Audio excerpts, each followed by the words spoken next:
Olá, você é aluno do meu curso, seja bem-vindo a mais um podcast Mentoria da Jovem Advocacia. Hoje a gente vai falar sobre um tema bastante controverso, que enseja uma série de decisões e para falar sobre esse tema eu tenho a honra de ter aqui comigo a professora Ana Carolina Mendonça. Muito obrigada por ter aceitado o nosso convite para estar aqui com a gente, viu, professora? Eu que agradeço. Ela é advogada, ela é professora especialista em Direito Civil de Famílias e Sucessões, ministra cursos de Família, Direito e Sucessões e vai ter aí no nosso /professor uma série de cursos sobre essa temática, inclusive. E para a gente começar, a gente vai falar um pouquinho sobre esse tema que eu acho que, independente de questões de valores, a gente precisa respeitar, que é a inseminação caseira. Para a gente começar, eu sei que tem muitas comunidades, né? Eu procurei no Facebook, no WhatsApp, pessoas que optam por fazer a inseminação caseira por conta de dinheiro, né? Sim. E eu queria um pouquinho que você começasse explicando pra gente o que é essa inseminação caseira, antes da gente chegar nos tribunais. Perfeito. Bom, só para contextualizar, né? Então, assim, hoje, qualquer pessoa que tem um desejo, né, de realizar um projeto parental, né, tem como primeira opção buscar uma clínica de reprodução humana assistida. Seja um casal heterossexual, em que um deles vai ter uma questão de infertilidade, seja um casal LGBT, que aí, na inexistência, né, de um sêmen, uma dupla maternidade, vai buscar ali essa reprodução humana assistida como forma de realizar esse projeto parental. Infelizmente, não é um método acessível para todo mundo.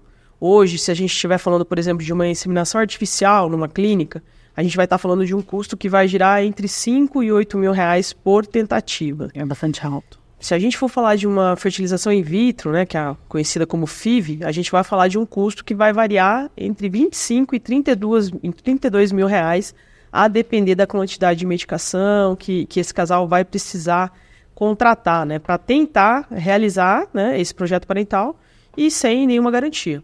Então, tem muita gente que não tem esse recurso. Tem pessoas que até reuniram algum recurso para aportar nesse projeto, mas fizeram incontáveis tentativas e não tiveram sucesso, e aí exauriram ali a sua capacidade financeira, né? E aí, então, a gente começa a ouvir falar dessa questão da inseminação caseira ou da autoinseminação, né? Um termo até melhor, que ele tira um pouquinho esse viés meio julgador, né, da inseminação caseira. Enfim, mas a inseminação caseira... Autoinseminação seria a nomenclatura correta, para a gente conversar. Eu acho que acho que é a nomenclatura que a gente deveria começar a passar a utilizar para tentar afastar um pouquinho esse estigma que segue tanto a inseminação caseira, né?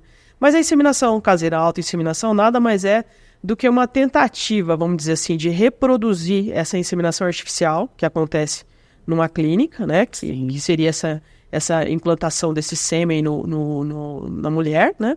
Mas de uma maneira literalmente doméstica ali, né? Então, num ambiente doméstico e sem a utilização de qualquer tipo de aparato médico. Cuidado necessário, segurança, saúde. E aí, então, essas mulheres, elas vão contar com um doador, e esse doador tanto pode ser alguém da família ali que se predispôs a fazer essa doação. Lembrando que a gente não está falando de consanguinidade, a gente está falando, por exemplo, da doação. Então, eu tenho ali a gestante, e aí vamos dizer assim que o irmão da não gestante, que seria da parceira dessa gestante, é que vai fazer a doação do material genético. Esse sêmen, ele é retirado de maneira natural mesmo, como inclusive acontece nas clínicas, né? Sim.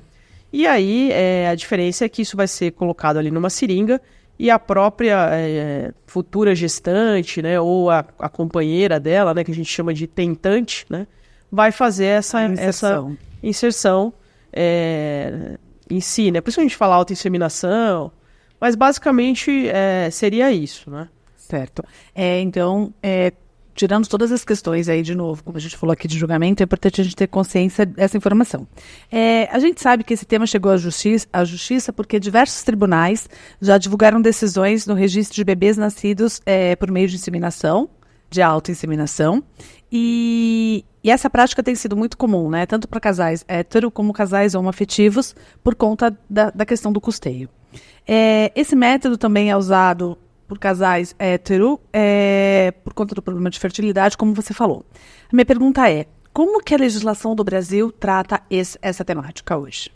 Bom, Atualmente, a gente não tem nenhuma legislação a respeito, mas é importante a gente dizer também que a gente não tem nenhuma legislação que proíba, né, ou criminalize a autoinseminação, né, ou inseminação caseira, só para ficar mais fácil a apreensão do que a gente está falando. Então, embora, de fato, a gente não tenha uma legislação que permita, que facilite o registro, a gente também não tem nenhuma legislação que proíba a prática. Né? Direito que não é proibido está permitido. Exatamente, o princípio da legalidade, né? Sempre, né? E, assim, importante uma questão que você colocou, porque a autoinseminação, ela só se torna um problema quando ela é utilizada, né, por pessoas LGBTs. Porque quando eu tenho um casal heterossexual, né, que fez a inseminação caseira ou a autoinseminação para alcançar o seu projeto parental, esse homem, quando essa criança nasce, ele vai até o cartório e ele registra sem nenhum tipo de problema. Ele não precisa, agora, quando é um casal LGBT, ele esbarra. Aí vai me faltar um dos documentos que são exigidos para o registro das crianças havidas por reprodução humana assistida, que é a única legislação que a gente tem, né, regrando. E aí, então, é onde eu tenho a negativa. E aí, como funciona? Porque eu sei que ela é especialista nessa área e, verdade seja dita, ela tem conseguido com muito êxito várias sentenças a respeito, né? Ainda bem, é uma tese que a gente tem conseguido afirmar com bastante frequência, né?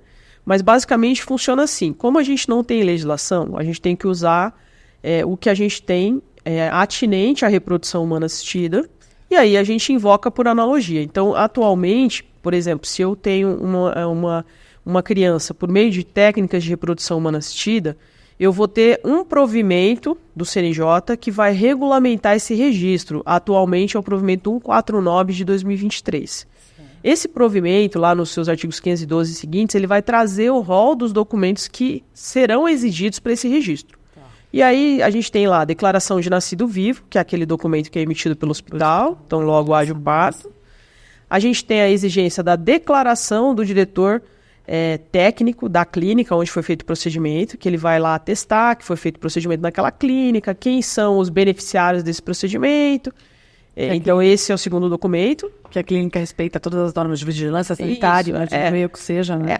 Essa declaração ela é um pouco mais simples, a exigida pelo provimento. Ela exige tão somente que haja ali a identificação, se ateste que foi feito aquele procedimento naquela clínica específico e quem são as beneficiárias. Certo, ela é bem mais simples. Então. Isso. E por último, e importante, o provimento exige que esse documento tenha firma reconhecida.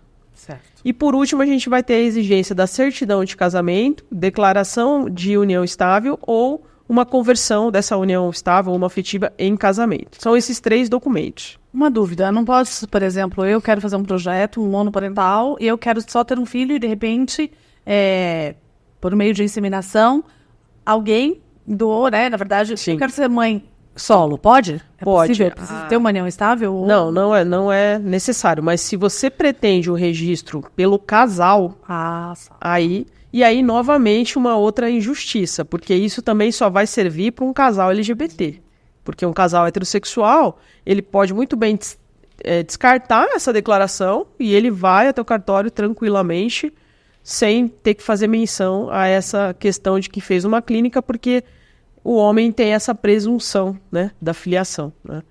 E aí, como a gente não tem legislação, o que a gente faz? A gente invoca esse provimento 149 por analogia e entra com uma ação judicial pedindo para que seja afastada a exigência dessa declaração do diretor da clínica, porque, na verdade, não foi feito numa clínica e sim foi feita uma autoinseminação. E você tem conseguido a concessão desse A maioria dos casos, sim, né? Então, hoje no escritório, mais ou menos, eu tenho por volta de 100 processos versando sobre essa temática. É bastante alto esse número. Desses 100 processos, 84 sentenças procedentes. Certo. E até agora a gente teve 2 negativas. Essas 2 negativas do Tribunal de Justiça de São Paulo. São Paulo, você está falando de São Paulo, esse número... Não, isso é Brasil, mas as negativas em específico, São Paulo. E qual o argumento do TJ? Então, o argumento é a coisa mais lamentável possível. Então, eu entro com a ação pedindo para ser afastada a exigência de um documento que eu não tenho, e aí a sentença de primeira instância vai lá e julga improcedente o processo, porque eu não juntei o documento que eu pedi para eles afastarem. E aí, quando você recorre no tribunal, ele mantém a sentença usando o mesmo argumento, né? Então, desses 2 casos, um deles, as meninas entenderam por bem não seguir adiante e vão, daqui um tempo, mudar, né? Ali a gente vai mudar a estratégia processual. E o outro não, a gente recorreu e, inclusive, semana passada eu tive aí a feliz notícia de admissão do recurso especial e do recurso extraordinário. Ah, que bom. No recurso extraordinário eu tenho um pedido de repercussão geral, então a torcida é para que a gente consiga afetar esse recurso, né?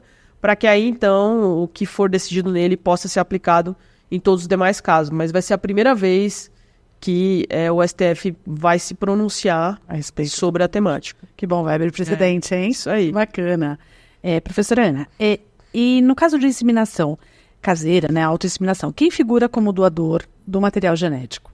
Qual é o papel dessa pessoa, na verdade? Sim. Na legislação? Tá. Ou nesse protótipo de família? Sim.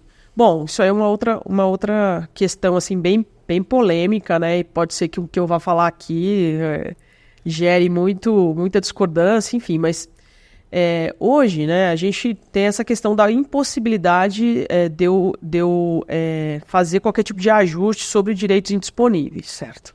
Perfeito, até aí ok.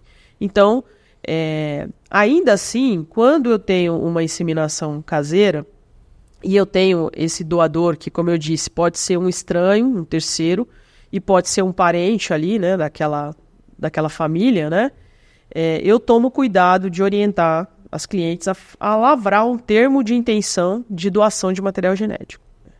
E aí, isso envolve, já recebi muita crítica nesse sentido, mas você está fazendo um termo de algo que é um direito indisponível, não tem como, enfim. E aí, a gente tem algumas questões, né? Para que fazer esse termo? São 2 situações primeiras, né? Primeiro, em que pese a gente está diante de um direito indisponível, eu já passei por muitas situações em processo judicial que o promotor e o juiz me pediu esse termo.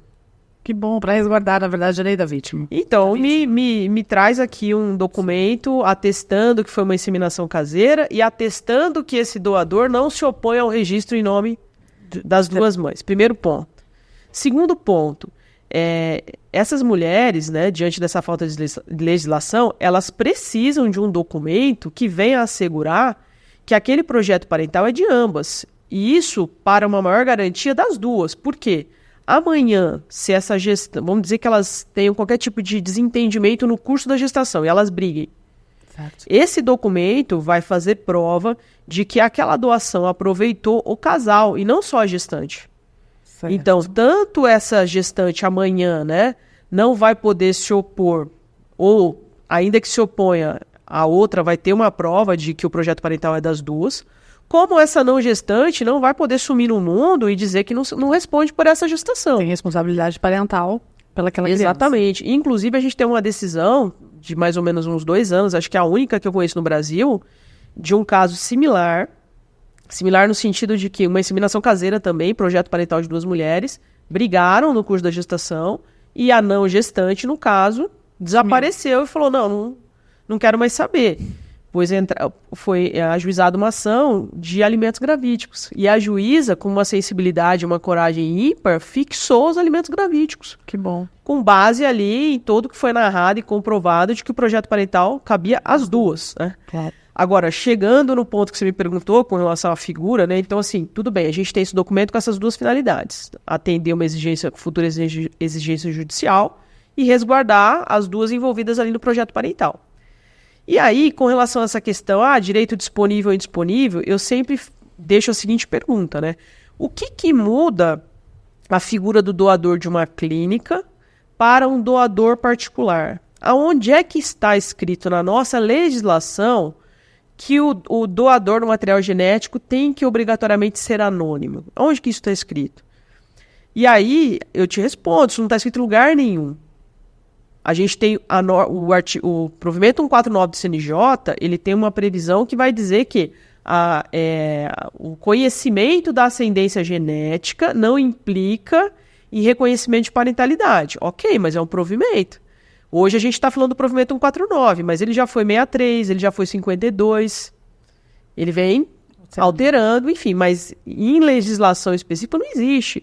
Então, na verdade, o que eu falo é que é sempre aquela gambiarra jurídica que a gente vivencia a todo momento. O que acontece é que o doador de material genético, quando ele vai numa clínica fazer a doação, as informações dele estão resguardadas pelo Código de Ética Médica. Sim, porque ele tem o direito de se preservar, né? De se manter Exatamente. anônimo, né? E o doador de uma inseminação caseira, não.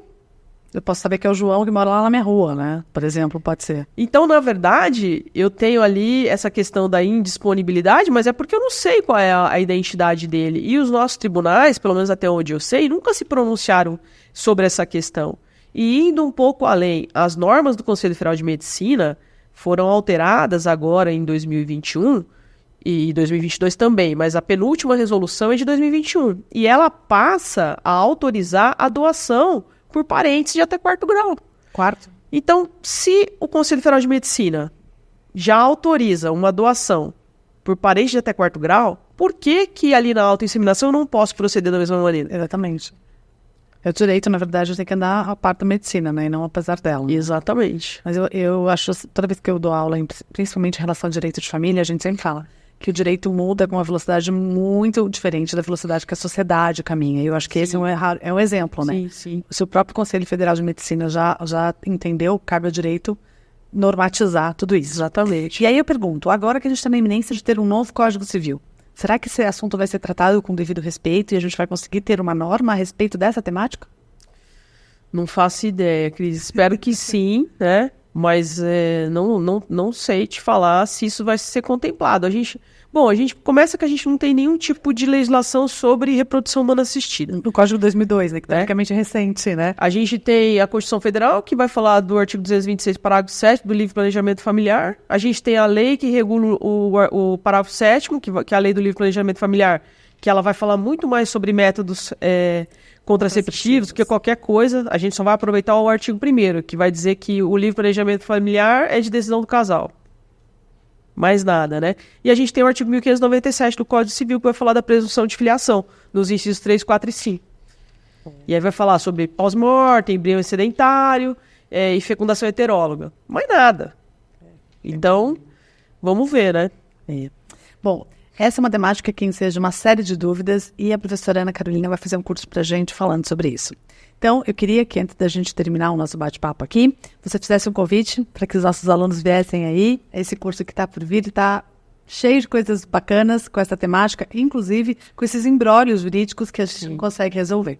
Queria que você fizesse o convite para todo mundo. Bom, pessoal, a ideia é a gente poder trazer essa temática, né, de uma maneira assim muito ampla e detalhada, porque é algo que não é muito considerado, né, vamos dizer assim, discutido no direito. E os tribunais têm sido cada vez mais provocados a se manifestar sobre essa questão.